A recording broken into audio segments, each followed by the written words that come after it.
নমস্কার বন্ধুরা, পেকলিশ গল্পঝুড়িতে সকলকে স্বাগত। গল্পগুলো তোমাদের কেমন লাগছে জানিও কিন্তু।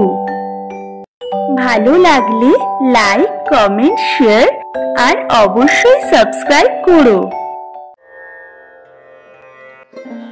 এক শহরে দেবীমার এক মন্দির ছিল। সেই মন্দিরে একজন গরিব অন্ধ ভক্ত ব্যক্তি প্রত্যেক দিন যেতেন আর ভক্তিভরে দেবীমার পুজো করতেন। দেবীমাকে তার জীবনের নানান দুঃখ কষ্টের কথা বলতেন।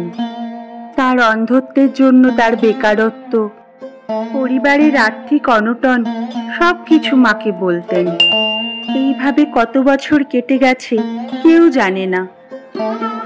দেবীমা তার উপর সদয় হলেন, ভক্তকে তার দর্শন দিলেন। দেবী বললেন, আমি তোমার উপর সন্তুষ্ট হয়েছি।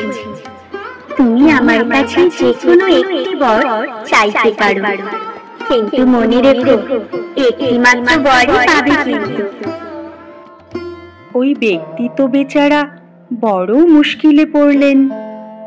কি যে চাইবেন কিছুই ঠিক করতে পারেন না। একবার ভাবলেন দৃষ্টি ফিরে চাইবেন, আবার ভাবলেন টাকা কড়ি চাইবেন, আবার ভাবলেন স্বজনদের দীর্ঘায়ু আর সুস্থতা চাইবেন। কিছুতেই আর ঠিক করতে পারেন না। দেবীমা তো অন্তর্যামী, তিনি ভক্তের মনের কথা সব বুঝতে পারেন। দেবী বললেন, আচ্ছা, তুমি কাল ভালো করে ভেবে এসে বর চেও।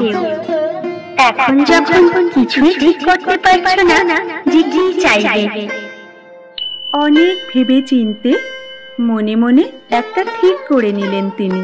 পরদিন মন্দিরে গিয়ে দেবী মার কাছে বললেন, মা, তুমি অন্তর্যামী, আমার দুঃখের আর মনের কথা সবই তুমি জানো।